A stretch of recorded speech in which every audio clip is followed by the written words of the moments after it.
Yeah, let's give it up for David Havrin. All right. Yeah, okay.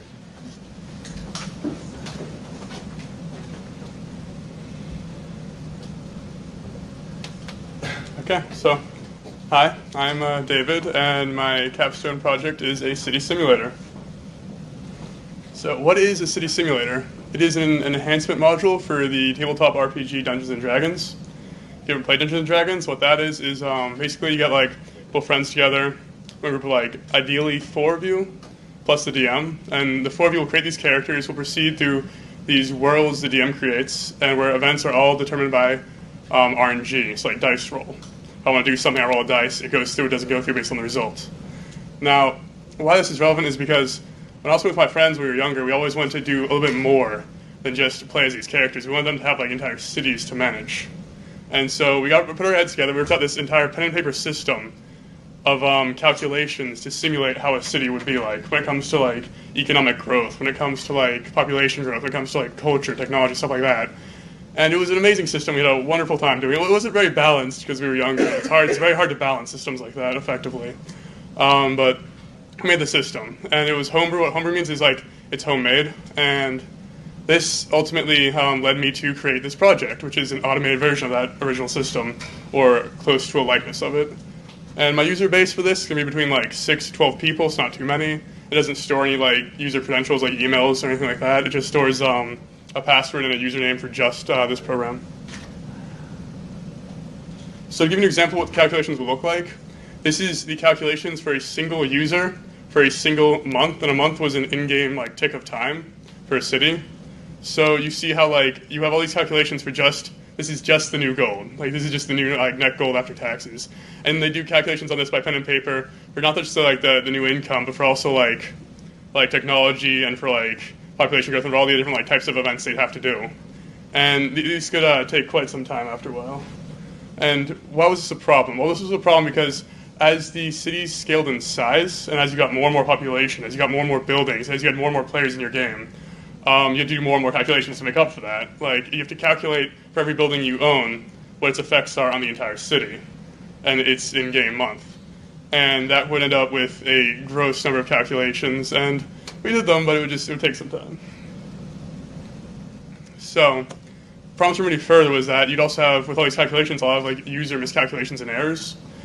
And every time every user error results in inaccurate, unfair data for the other users. And catching these also takes time, because you have to go through all the math that each user does, like by pen and paper and check. And then if you do catch a user error, then the user has to do the entire process again. So it also takes a lot of time. So one of the last of the problems to remedy was the pen and paper system is very limited. Like I can't add on like culture trees in any depth. I can't add on like technology trees in any depth because they just you have to like track way too many resources. I can't add on like trade or anything like that because you have to track way too many resources. It's just not feasible because more resources means hundreds of more calculations per month. And month is like you do like between like 6 to 12 months in a single session, depending on how long the session was. So last problem, as I mentioned continuously, was the time. You just do not have enough time to like expand on it. Like that's the big limiting factor. Like you can't add more features, it takes more time. You can't add like anything else. Like for example, like end of the month calculations required 19 additions, 10 subtractions, 10 multiplications, and 4 divisions for a simple original system. And this would take your average user between 15 and 30 minutes. Now, assuming you have 4 users, one of them usually per month will make an error, which means they'll do the 30 minutes, and the entire group will be done in around 30 minutes because they're all going at the same time. Then it'll take you 10 minutes to check over all of their work if you're pretty fast at it. And if you catch an error, it's another 30 minutes for them to redo it. Well, divide another 10 minutes for you to recheck it. So a single in-game month tick would take an hour and 20 minutes, which is excessive, to say the least. So my solution was to basically automate the entire process, and now all the users can go in less than a second, and I'm assured of the data's validity. So I'll show you what that looks like for a single in-game month. All right, so here's like a sign-up page where users can sign in, login page. I've already logged in as a user, so just save us some time. And here's an example of what that looks like. It's a little bit hard to see, it's a little bit zoomed out, but in essence, this is what the city map looks like. And on the top row here, you can see all the different resources. You have total population, you have food, you have security, you have renown, you have storage, you have morale, you have a lot of like features. And all this information is stored persistently in my database, which I'll get to later. But how this works is that you basically just click on a where you want to build something. So let's say I have enough gold, I think. I want to build a, we'll say a blacksmith. I just say build it. I do not have enough gold. Okay, that's fine. And I'll end the month, and by ending the month, it'll recalculate my sums, and it'll repopulate the map in a second. And then I'll click on where I want the blacksmith. I'll say, okay, build me a blacksmith. Or a barracks, so for barracks for now, might be cheaper. And you'll be able to see once it repopulates that there's now a building there, which is what we want. So that's in essence how that works. You can also delete buildings, and there's different functionalities behind that. You can also see more information about what you're building and the effects and different, it's a FAQ as it suggests. You can choose what you're building and see more information on it, and so on and so forth, and what features I have and what features I plan to implement. Going back, once you're done and you have everything you need, and let's say the user's okay, I rolled an event and it seems there's a bad event happening. I'm okay, it seems you're under siege by a neighboring faction. What they're going to do now is they take the image, they download that image, they take that image, and then that image will be scaled to match what's needed for Roll20 for a battle map. So this is an image of that same city, roughly 2 in-game months ago. And you can see that if you look closely, let me zoom in a little bit so I can see a little bit better, that it matches the exact cells of a 4540 grid, all the different buildings. So this is how you'd use that as a battle map. You download it from that site after editing it, you throw it to this website, and you play on it here in a turn-based strategy kind of style.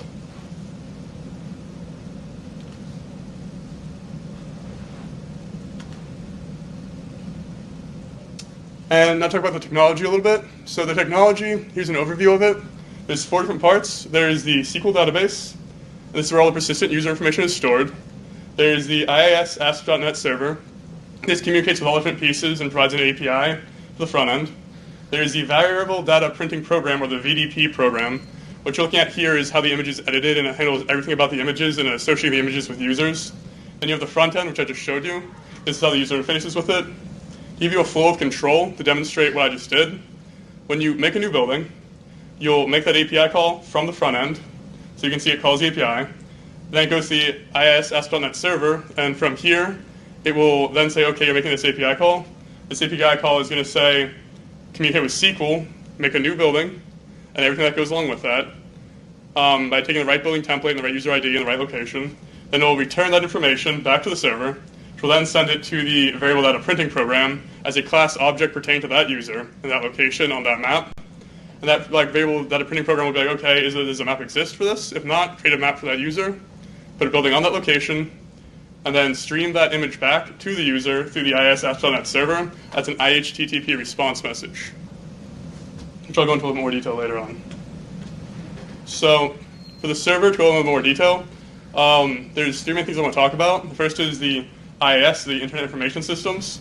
And the server itself is an ASP.NET IIS server, and IIS stands for Internet Information Systems. It's also an MVC Web API, which is a Model View Controller Web Application Programming Interface. What this means is that its design style is MVC, and MVC is a way of laying out information in a program for your models or your data. And so you'll have well, let's cover ORM really briefly. ORM is how you're interfacing with SQL. It's an object relational mapper, and what that does is it looks at the SQL tables and it creates virtual classes from those tables that you can then manipulate and manipulate the SQL database tables in that manner. So in your models, you'll have your ORM virtual classes. You'll have stuff like that, like your data. In your controller, you'll have functionalities on that data, and your views, you'll have what you're serving for pages. So going a little bit more deep into the server is, here's an example of the API calls. And you have just made a templated one, so you can see kind of what it looks like. So from the top to the bottom, you have the first tag, which is enable CORS. CORS is a security protocol. In essence, what it prevents, CORS stands for Cross-Origin Reference System. It prevents accessing your data from a different origin. So if I want someone to be able to access this API, I just say, from that URL, that static URL, they can access these methods with these headers. And so that's what that first line does. It allows access. The second one is response type of class object. The response type is what you're returning, and you define that. So when I say IHTTP action result, I have to say exactly what that is, and I can define like custom ones as well, which I thought was pretty cool. They can be strings, ints, streams of like images, whatever. And in this call, for example, I am saying get class object. When you're making an API call method like that, you can just say like get post put, because the routing has to be able to recognize it to display it on your server. And I'm passing an object ID, and as this is a get call, I'm saying get the object with that ID. And then we'll return the response as below, at the very bottom line, in a JSON styled format where it shows like the ID, class object field 1, X, so on and so forth. And how you call that is you just pass in that string and go to that URL, and it'll return that data because it calls that function. And to break that down, you'll see like I have localhost, that's the server, the X's are the port, the API and the class are the routing, and the ID is the parameter passing in for that object. Talking a little about the ORM.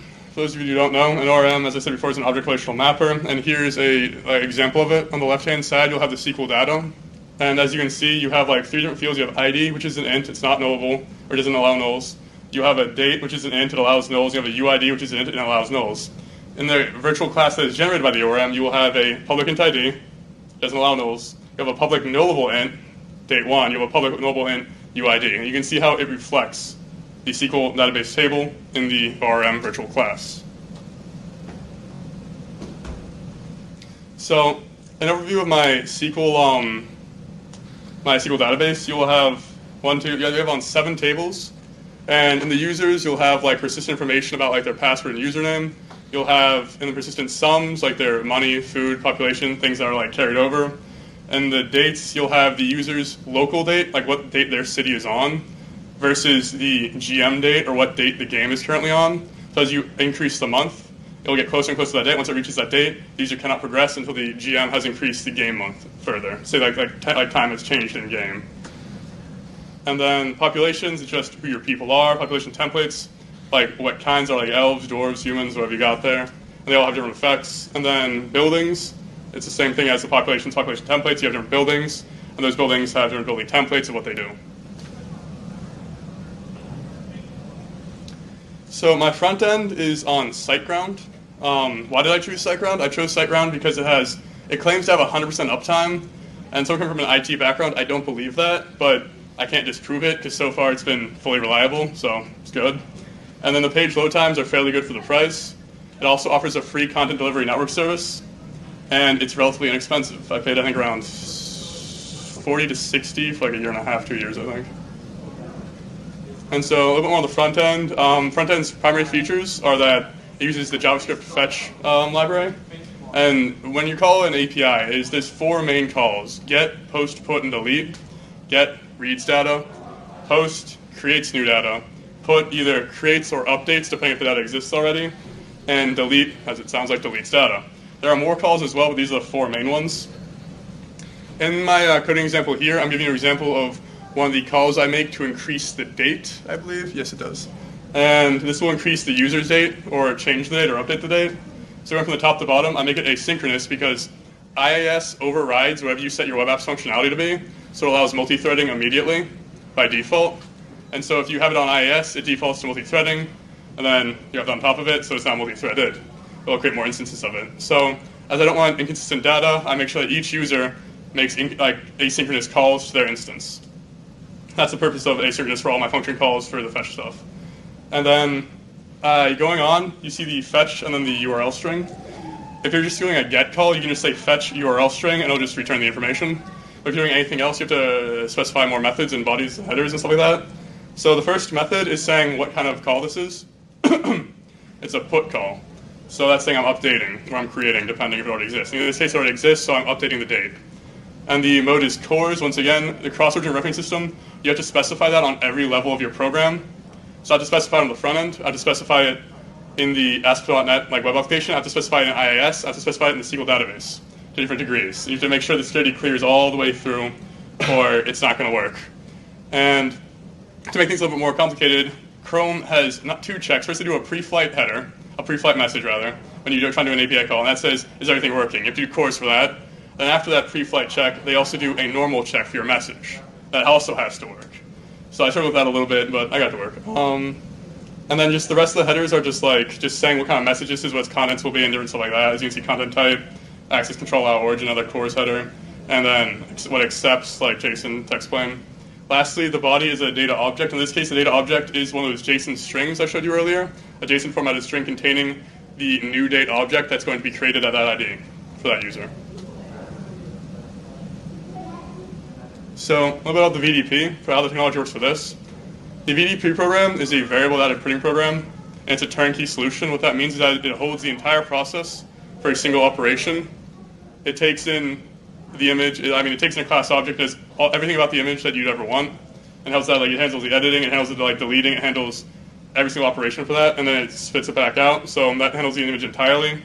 This is written in C#, and how it works is it takes in the ORM class object that it needs, and then it spits back out the image stream to the front end as an IHTTP response message.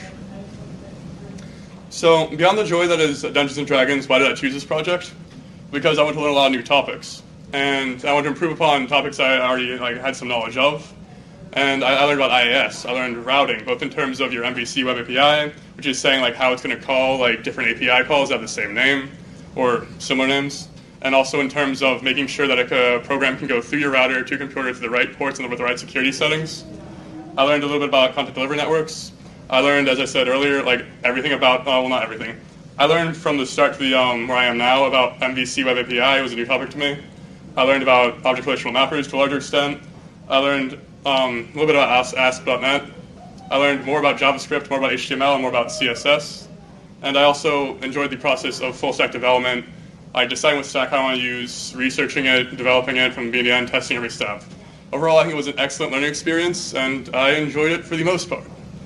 And I'll get to that most part in a second. So what I learned, I went into this thinking, I don't like front end, and I'm bad at it. And then I went out of it thinking, I'm better at front end, and I still don't like it. And that's because I just think debugging JavaScript is very opaque. It's at least for me, there's a better debugger out there. Maybe I just need more experience debugging JavaScript, but just personally, it's not my cup of tea. And what I realized is that because of that, I probably don't want to ever be a front-end developer. I'd much rather be either full stack, and yes, I know full stack includes front end, but it's a little bit different to me. It's like a gestalt sum of what you're doing. It's more enjoyable, I think, seeing the entire progress of the entire thing. Or a back-end developer where I don't have to touch front end ever, or hopefully not. So, then to continue on what I learned, when I said the most part, I enjoyed for the most part, I meant it because my first advice to upcoming students is that before you embark on any programming project, ensure you have a speedy, iterative method to check your code. Because you only code as fast as you debug. And when I was first starting out on this, I forgot about that. And as I said with the cores, as I said by showing the cores earlier, that you need a static URL or else cross origin doesn't work. I set my static URL to be SiteGround, thinking this will be the final product. That's what it'll look like. I should just use that as my front end, right?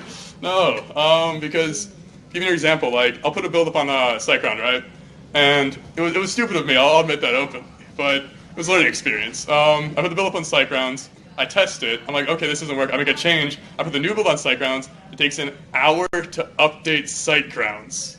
So every iteration of my project's testing would take an hour. And I was just like, why am I doing this? And it sucked. And I didn't figure out a better way to do that for I would say a solid 3 or 4 weeks. And it was a grind, more than it should have been. And then I discovered that on Visual Studio Code, you can use a live server. So I just would implement that live server, and then it would reflect my changes immediately. And I could set the cores allowances to the static URL of that local live server, and thus have cores work as well, and be able to just continuously iteratively test as fast as I wanted to, as fast as I could. So, moving on from that, my next piece of advice is comment everything more than you think will be necessary, because you or whoever works on it later on will thank you. And of course, you all already know that, and I'm just reiterating it because I was working on this all bunch last almost a year ago now, and I was researching when I was developing, and then I took a break because I had a full-time job. I was like, okay, I'll come back to this later. I'll understand it completely, I looked at it again, and no, I did not understand it completely. I had to look at my README, look at my comments. So that led me to comment more and more and put more information and more notes. So whenever I did come back to it, I could pick it up at a much faster rate. So yes, that is my presentation. Do you have any questions?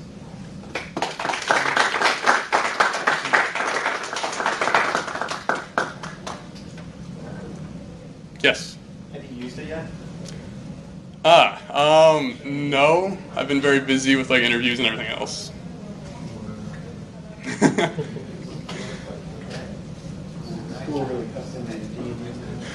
A little bit, yeah. Was there any reason you chose ASP.NET over any other framework? Yes, I'm familiar with C#. I used it at my last internship a lot, and I had written like a 14,000 line long program there in C#. So I was like, I'll take one language I know and then run with it with much that I don't. So, yeah.